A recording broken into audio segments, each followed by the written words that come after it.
In our beautiful Dutch oven, we're gonna add a little bit of oil. Then we're gonna add our onion. Now, let me stop right here and tell you that I have made this adding bacon. And if you wanna use a pancetta, you absolutely can, but I mean, you're just too fancy for me. But using bacon, I would not add any oil and then just crisp up your bacon and then remove your bacon, of course, so it doesn't burn and doesn't overcook. Then putting that to the side, leave that additional fat in there instead of this oil, and then cook all your veggies in there. Trust me, oh, it's chef's kiss. But the prices of bacon right now are, to me, just too ridiculous and too high to be including them in something where I'm not physically eating a slice by itself, if that makes any sense. But that's just me. So I'm gonna add our onion to this. And of course, just like all my recipes, we want to soften it to, well, bring out the flavor and just not have crunchy onion. So we're gonna cook this for about 5 to 6 minutes. I wish you guys could see, like, you guys can't see everything that's going on, like over here and over here, but I have so many things going on. We are preparing for bad weather. This video might come out on Thursday when we were supposed to have the bad weather, actually, and it might not even be that bad. But like I said in the intro, the weather was absolutely ridiculous. Millions and millions of people were without electricity, water, heat, everything. It was terrible. Yeah, so I definitely just want to make sure we have enough soup, because okay, that was Roman's toy. Worst case, I can take this big pot of soup and grab my other Dutch oven and we can cook this on the grill and heat it up, and it's already pre-cooked. And yeah, so a little, I don't want to call it a life hack because I'm definitely not a survivalist type person. I don't even, okay, I'm lying if I say I don't know how to start a fire, but you know. Anyway, we are going to add some seasoning to this. So we're going to keep it simple with a little bit of salt and pepper. And of course, as always, season to taste when it comes down to it. I'm going to add about a teaspoon of some lemon thyme that I have. Any thyme will work. This one just happens to be lemon, and it happens to be from my garden that I dehydrated. Then I'm going to add about a quarter teaspoon of regular paprika. As always, say it with me, guys. For color, not for flavor. About 1/8 teaspoon of some sage. Mine happens to be ground. About 1/2 teaspoon of some oregano. And if you don't want to do the sage and oregano, then I would recommend using about a teaspoon of Italian seasoning. And if you're just extra like me, I'm going to add the Italian seasoning anyway. About quarter to 1/2 teaspoon. Then of course, move everything around so you are blooming your spices, toasting them, letting them hit the hot onions, the heat from the pan, and all that good oil in there. Then we're gonna add our carrot. I just have one large carrot. I didn't peel it because, I mean, I feel like you waste a lot of the carrot when you peel it, but that could just be me. Then we're just gonna add that. I just diced it, but I'll be honest, if you make it into like coins or however, it's gonna be the same. I just kind of wanted everything to be roughly the same size. So also, this would be the point where I would add celery, about one stalk. I was gonna call it a stick. One thing of celery, but I don't have any. Typically I have some in the freezer, but I guess I might have used it all because it's not there anymore. But I would add 1 stalk of celery. Then I'm gonna add 2 cloves of garlic in my press here. Scrape that on the side. And I know some of you guys ask me, what do I do with the inside? This is what I do with the inside.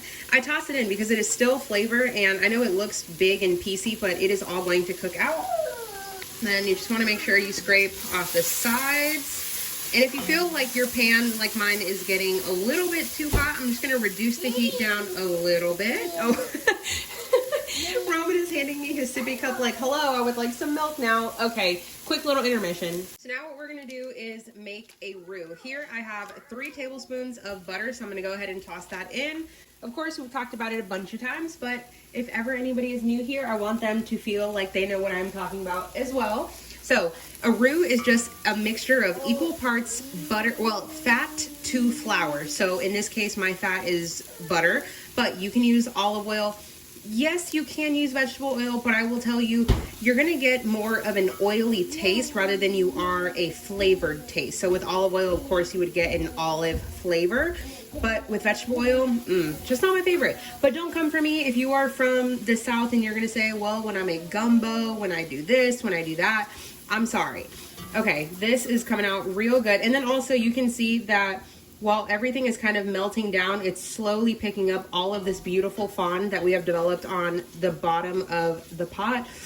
I say it all the time, my mouth watering, and I'm just so excited. It's so cold outside, it's rainy, it's gloomy. This is the food that I want to eat. And of course, being that we put 3 tablespoons of butter in there, we're going to do the same of flour. So that's 1 and then 2. Roman wants to help. He is moving the kitchen chair. Sorry that you guys have to hear that. RIP headphone users. So 3 tablespoons of butter to 3 tablespoons of flour. We're going to grab our ladle again and start mixing. And whenever you are adding flour into anything, you want to make sure you cook it out. Not like when you are making a really deep, dark roux where you want to... Okay, so my camera decided that it was going to go ahead and cut out. So I'm not really sure where it ended off there. To our pot here, I'm gonna go ahead and add, this is 2 cups of some homemade chicken broth. Whether you use water or vegetable broth, whatever you have will work. I wouldn't really use beef in this case since there is no beef in the recipe, but like, you do you. So some people will say, pour it in very slowly and mix as you go. We don't have all that time. We're just gonna add it all in. Oh my God, this right here, just like this thick, beautiful, okay, I don't wanna call it thick, sounds kind of weird, but just like this super rich, deep, dark color. This is exactly, okay, my lighting is gonna go on and off because Roman is playing with the light switch, but this is exactly what you want, like this beautiful, thick, creamy color. Oh, we're getting somewhere, guys. And also remember, if this does not look like, okay, hold on. If this does not look like a lot of liquid, remember that this is a really, really big Dutch oven. So it looks like there is hardly any food in the bottom, but I promise you it is. So I'm gonna turn our heat to low really quick. I just realized I forgot to chop the next ingredient. I brought our soup back to a boil. I just like lost my words. I don't know what's happening. Then I have about 6 potatoes here, but they are very, very small. Like literally, I mean, this was 1 tiny potato, or that's a half. Anyway, yes, I have 2 different types. This is a russet. This is something, I don't know, it was given to us by a friend. So that sounds so weird, a friend giving us potatoes. Anyway, that's the way it happened. Then we are going to mix this. But remember, like I said, this is a really big pot, so it's a lot more wide than it is narrow. It's a bigger pot. So I'm going to add a bit more liquid because I already know that the potatoes are going to absorb some of the liquid and I don't want it to be too thin. Let me grab my measuring cup so I can give you guys an accurate measurement of how much I'm adding. Okay, I have 2 cups of more chicken broth. I'm just gonna add that in there. Yes, that is a lot of broth in comparison to everything else in there, but it's okay, it's gonna work out. And then to this, I'm gonna add a bit of cayenne, just a couple of shakes, not too much.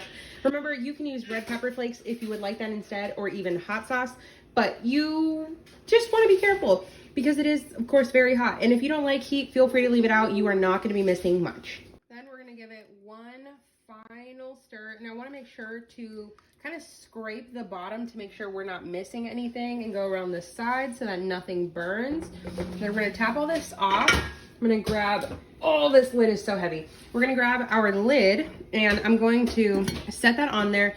I'm going to cover this and bring it to like a medium, and I'm going to let this cook for about 15 minutes and then we will come back. So now 10 minutes. Okay, this, I don't know why I thought this was going to be hot, but of course steam burn, be careful. So 10 minutes into the 15-minute cook time, I just want to come in here and just make sure everything is moving, nothing is stuck, and nothing is like boiling and burning down to the bottom. Then I'm gonna take our cans and once again, something I have to open. Hold on. I could have swore, just like my tuna, that these were gonna be a pop lid, but I've already opened them. Okay, so these are just clams. The brand does not matter. Could you get frozen ones? I mean, possibly, but now that I think of it, I haven't really seen it. And don't go through all the work of getting them whole and this and that. These are so cheap. Now, I will tell you, I mean, I guess you're not going to be watching this video if you don't like clam chowder, but I will tell you, I do not like clams. Granted, I haven't had them like the way you would like at a restaurant or whatnot. I haven't had them like that. So I might like them. I could just be lying to myself right now. But clam chowder using these cans, oh my gosh. The first time I tried it, I was like, I don't know about this, but I'll get them. Anyway, this is a 6.5 ounce can. I'm going to use 2 of them. So that's what, 13 ounces. But if you wanted to take like 2 big 10-ounce containers or cans of the clams, that to me would be even more perfect. And also, if you didn't, so the 2 initial cups of broth that we added was perfect for the potatoes, but of course I wanted mine a bit more brothy. That's why I added the additional 2 cups. So that's why I added the, additional 2 cups. Additional and initial rhyme, and it's confusing my brain and my mouth and everything.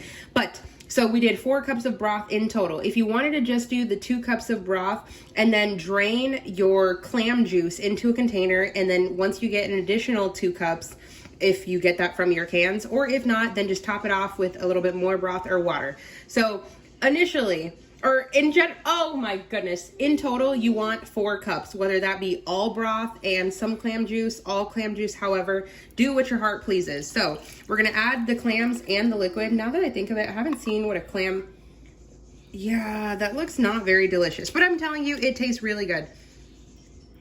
Yeah, they're wild. Oh, they're chopped. Maybe that's why, instead of the whole ones. I didn't even realize that. This is all Walmart had. I was taking what I could get. Okay, then the other one.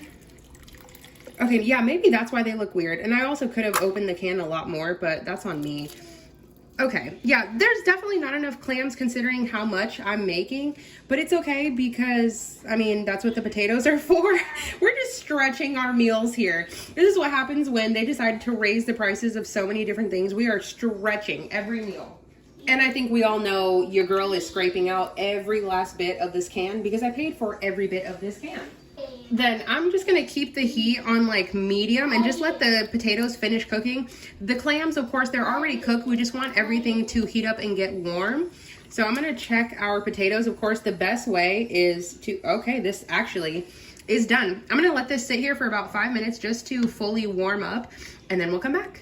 Then our final step, we're just gonna mix everything together. Typically, you guys will say, I'm gonna temper my heavy cream, and no, absolutely not. Once again, I don't want to dirty more dishes, and also I know you guys are thinking, you already used the measuring cup, why don't you just use it again? I put it in the sink, and I don't feel like washing it.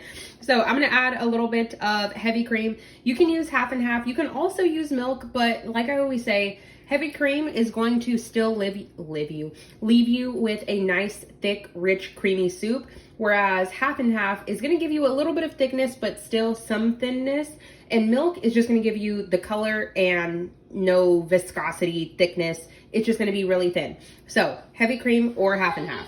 So I'm gonna do, this is about 1/4 cup. I'm just adding it mainly for the color, but then also a bit of the creaminess. I feel like we could go with 1 more. And now you guys will see the pot is a lot more thick, and I will tell you, this is gonna be leftovers for, we're gonna eat it today, definitely gonna eat it tomorrow, and we might even have it a 3rd day. Then I'm just gonna add 1 more, and I think that's good. So I'd say about 1/2 cup of heavy cream, but remember, do it to taste. If you guys are doing keto or anything where you wanna add a bit more heavy cream, go for it. So at this point, I'm gonna taste for seasoning. I know all the other elements in there are gonna taste good, so I'm mainly just gonna taste the broth. Whenever I make my homemade broth, I've made it a couple of times on here, but I always recommend going to the video to get all the details and all the information for it. I do not salt my broth or season it really in general, just because I never know what I'm gonna use it for. A majority of the time it's soup, sometimes it's rice, sometimes it's a stir fry that I just need a bit of liquid for. Okay, let me get to it. Okay.